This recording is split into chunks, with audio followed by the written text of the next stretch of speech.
Chris avait toujours fait partie de nos vies. Le meilleur ami de mon mari depuis l'université, il était pratiquement de la famille. Il avait cette nature décontractée, toujours en train de rire, toujours prêt à donner un coup de main. Je n'y avais jamais vraiment réfléchi, jamais considéré l'impact que sa présence pouvait avoir sur moi. Ce matin-là, mon mari préparait ses valises pour un voyage d'affaires. Il m'embrassa sur le front à la hâte. Chris viendra m'aider avec le jardin pendant mon absence, mentionna-t-il négligemment, comme s'il s'agissait d'un simple service. Je hochai la tête, reconnaissante pour l'aide, mais une sensation étrange s'installa dans ma poitrine. Je la chassai aussitôt. Chris était un ami, rien de plus. Lorsqu'il arriva, il portait un simple t-shirt et un jean, son air détendu habituel intact. « J'espère que ça ne te dérange pas que je vienne perturber ta journée », plaisanta-t-il avec son sourire familier. Je lui rendis son sourire, essayant d'ignorer la soudaine gêne que je ressentais. « Pas du tout, j'apprécie ton aide. » Nous nous mîmes au travail dans le jardin, arrachant les mauvaises herbes, taillant les buissons envahissants. Le soleil tapait fort, rendant la tâche plus pesante qu'elle ne l'aurait dû. Chris travaillait sans effort, ses mains fortes manipulant les sécateurs avec aisance. « Vous avez vraiment laissé cet endroit à l'abandon, ton mari et toi » taquina-t-il en s'essuyant le front. « On a été occupés. » La conversation coulait naturellement. Nous parlâmes de tout, travail, loisirs, souvenirs de jeunesse avec mon mari. Je me surpris à rire plus que je ne l'avais fait depuis des semaines. C'était rafraîchissant. Tandis que nous travaillions côte à côte, je ne pus m'empêcher de remarquer à quel point il était attentif, à quel point il écoutait réellement quand je parlais. Il posait des questions, sincèrement intéressé par ce que j'avais à dire. Mon mari faisait ça autrefois. Chris tendit la main pour attraper un outil et son doigt effleura brièvement le mien. Ce n'était rien, un contact insignifiant, mais il s'attarda dans mon esprit plus longtemps qu'il n'aurait dû. Je me plongeai rapidement dans l'entretien des plantes, tentant de chasser cette sensation étrange. J'exagérais. C'était Chris, le meilleur ami de mon mari. Le temps passa, le jardin se transformant peu à peu sous nos efforts. Il s'arrêta un instant pour s'étirer. « Et tu as déjà pensé à faire une pause, à prendre du temps pour toi ?» J'hésitais. Je suppose que je n'en ai pas eu l'occasion. « C'est bien ça le problème, » dit-il en me regardant, une expression indéchiffrable sur le visage. « Tu devrais te l'accorder. » Ces mots résonnèrent en moi. Depuis quand n'avais-je rien fait juste pour moi? Depuis quand mon mari et moi n'avions-nous pas pris du temps ensemble, loin des responsabilités incessantes?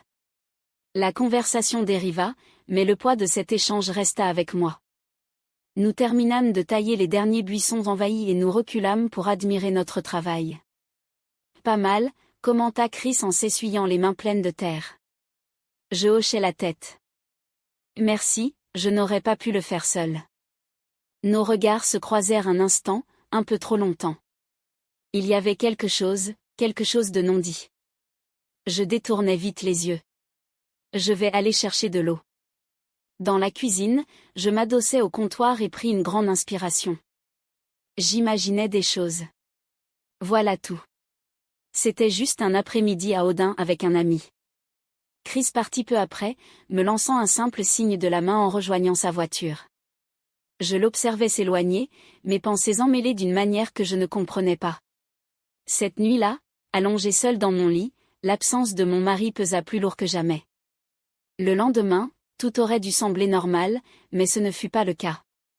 Quelque chose était différent dans ma façon d'aborder la journée. Une agitation sourde que je ne parvenais pas à dissiper. Je me convainquis que je réfléchissais trop, que rien ne s'était réellement passé. Pourtant, mon esprit revenait sans cesse à Chris, comme un disque rayé. Dans l'après-midi, je retournai dans le jardin pour arranger quelques petites plantes que nous n'avions pas eu le temps de toucher. Je ne m'attendais pas à voir Chris revenir, mais en entendant sa voix derrière moi, je me retournai un peu trop brusquement. Je me suis dit que je passerais voir si tu avais encore besoin d'aide, dit-il en soulevant un petit sac rempli d'outils de jardinage. J'hésitais un instant de trop avant de hocher la tête. Je ne vais pas dire non. Nous reprîmes notre travail dans la même harmonie silencieuse qu'avant. Cela semblait naturel, trop naturel, et c'est bien cela qui me troubla. Tu semblais perdu dans tes pensées tout à l'heure, fit-il remarquer après un moment. Je haussai les épaules, essayant d'adopter un ton léger. Je réfléchissais juste à quoi j'hésitais, au mariage, à la vie, à comment les choses changent avec le temps. Chris hocha la tête, mais ne répondit pas tout de suite. Puis, après une pause, il déclara, « C'est facile de se laisser aller, d'arrêter de prêter attention. » Je le regardais. Ces mots me touchèrent plus profondément que prévu. Ce n'est pas que je ne l'aime pas, me suis-je entendu dire, c'est juste que parfois j'ai l'impression de disparaître en arrière-plan. Chris soupira en posant ses outils. Je comprends. Les gens pensent que les relations doivent simplement continuer à fonctionner d'elles-mêmes, mais ce n'est pas le cas. Je le regardais, puis vraiment le regardais. Il y avait quelque chose dans son expression, de la compréhension, de la chaleur, et autre chose que je n'étais pas prête à nommer. Une brise traversa le jardin, envoyant quelques feuilles tourbillonner au sol.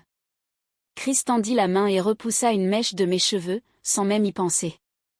Le geste fut bref, mais il envoya une onde de choc silencieuse à travers moi. J'aurais dû reculer. J'aurais dû changer de sujet, mais je ne l'ai pas fait. Au lieu de cela, je soutins son regard, sentant la tension inexprimée entre nous s'alourdir. Il y eut un instant où tout sembla ralentir, où je ressentis le poids d'une décision que je n'avais même pas conscience d'être en train de prendre. Chris expira et recula le premier. C'est dangereux. Je déglutis difficilement. Je sais. Le silence s'étira entre nous, chargé de tout ce que nous ne disions pas. Il passa une main sur son visage. Je devrais probablement y aller. Je ne l'arrêtai pas alors qu'il s'éloignait vers sa voiture. Je restai figé sur place, mon cœur battant la chamade pour une raison qui n'avait rien à voir avec l'effort. Je savais que je venais de franchir une ligne invisible, une ligne dont je n'étais pas certaine de pouvoir revenir. Cette nuit-là, le sommeil ne vint pas facilement. Mon esprit était agité, rejouant chaque détail de la journée, la façon dont Chris m'avait regardé, la façon dont je m'étais laissé emporter par quelque chose que je savais être mal. Je n'arrêtais pas de me dire que ce n'était rien, qu'il ne s'était rien passé de concret. Mais la culpabilité s'enfonçait profondément en moi, me tordant l'estomac. Mon mari appela tard dans la soirée, sa voix fatiguée mais affectueuse. « Comment s'est passée ta journée ?» J'hésitais. « Eh bien, j'ai juste passé du temps dans le jardin. » Un silence. Chris m'a dit qu'il t'avait encore aidé. C'était sympa de sa part. Une pointe me traversa la poitrine. Il me faisait confiance. Il nous faisait confiance à tous les deux. Oui, c'était gentil. Je forçais la conversation vers des sujets plus sûrs, lui posant des questions sur son voyage, son travail, tout pour éviter les pensées qui me hantaient. Le lendemain matin, j'essayais de tout repousser, de me convaincre que ce n'était rien, que j'imaginais des sentiments qui n'existaient pas. Mais lorsque je sortis et vis Chris debout près de la clôture, quelque chose en moi vacilla. Je ne savais pas si je devais venir, avoua-t-il. Je croisais les bras, essayant de mettre de la distance entre nous, même si je sentais l'attraction de sa présence. « Pourquoi es-tu là ?» Il hésita. « Parce qu'hier, ça ressemblait à quelque chose qu'on ne peut pas ignorer. » J'inspirais brusquement. « Tu te trompes. » Ses yeux se plantèrent dans les miens. « Tu en es sûr ?» J'ouvris la bouche pour répondre, mais aucun mot ne vint, parce que je n'en étais pas sûre. Je n'étais plus sûre de rien. Chris soupira, se frottant la nuque. « Écoute, je ne veux pas gâcher ce que tu as. Je ne sais même pas ce que c'est. Mais je sais que quand je suis avec toi, c'est différent. » Ces mots provoquèrent un frisson en moi, à la fois grisant et terrifiant. Je pris une inspiration tremblante. « Et Chris, ça ne peut pas arriver. » « Je sais, » dit-il, mais sa voix était empreinte de réticence. Nous restâmes là, pris dans un moment trop lourd, trop fragile. J'aurais dû partir. J'aurais dû lui dire de s'en aller, mais je ne l'ai pas fait. Au lieu de cela, j'ai laissé le silence s'étirer. J'ai laissé mes émotions obscurcir mon jugement. Puis, avant que l'un de nous ne puisse dire quoi que ce soit d'autre, le bruit d'une voiture se garant dans l'allée. Je me retournai brusquement, mon cœur battant violemment dans ma poitrine. Mon mari. La panique me submergea en le voyant sortir de la voiture, son visage s'illuminant en nous apercevant. Surprise. J'ai terminé plus tôt. Chris recula immédiatement, son expression illisible. Mon mari s'approcha, inconscient de la tempête qui faisait rage sous la surface. Il m'embrassa sur la joue, son contact chaleureux, familier et soudain étouffant. Chris força un sourire. Content de te voir, mec. Toi aussi, répondit mon mari en lui donnant une tape sur l'épaule. Merci d'avoir aidé pendant mon absence. Pas de souci, répondit Chris, sa voix tendue. Je déglutis difficilement, sentant tout s'écrouler sur moi. J'avais flirté avec quelque chose de dangereux, quelque chose qui aurait pu tout détruire. Et maintenant, avec mon mari là, la réalité me frappa de plein fouet. Chris me regarda une dernière fois, quelque chose d'indicible passant entre nous. Puis, sans un mot de plus, il tourna les talons et s'éloigna. Je le regardais partir, la poitrine serrée d'une douleur que je refusais de nommer. Mon mari passa un bras autour de ma taille, totalement inconscient. Alors, raconte-moi tout ce que j'ai manqué. Je forçais un sourire, mais à l'intérieur, j'avais l'impression d'avoir échappé de justesse à quelque chose dont je ne me pardonnerais jamais. Ce soir-là, à table, j'observais mon mari parler de son voyage, son enthousiasme débordant. Il n'avait aucune idée que pendant son absence, quelque chose avait changé, que j'avais laissé une chose que je ne comprenais pas totalement s'immiscer en moi.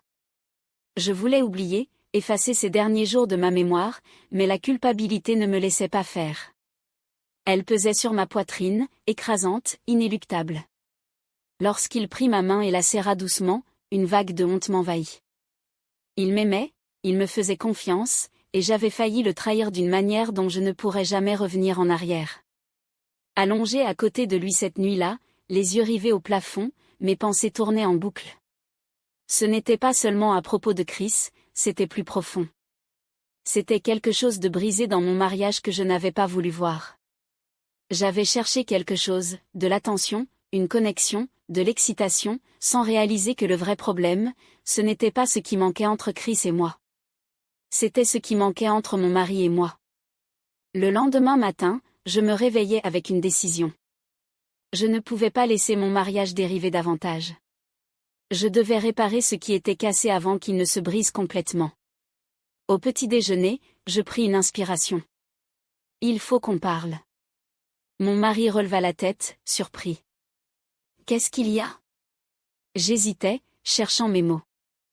Est-ce que tu as parfois l'impression qu'on ne fait plus attention l'un à l'autre? Il fronça les sourcils. Que veux-tu dire? Je déglutis.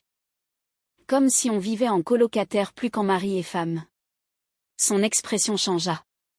Une ombre de culpabilité traversa son regard. Je suppose que j'ai été tellement pris par le travail que je n'ai pas remarqué. Je soufflais lentement. Je crois qu'on a tous les deux laissé des choses glisser. Tu me manques.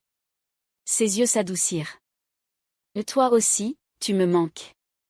Et pour la première fois depuis longtemps, on parla. Pas du travail, pas des responsabilités, mais de nous. Ce soir-là, j'ai fait un choix. J'ai supprimé le numéro de Chris de mon téléphone. Ce qui s'était passé entre nous n'était pas réel.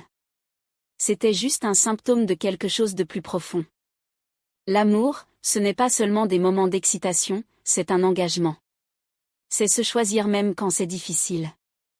Et à la fin, c'est ce choix qui comptait vraiment.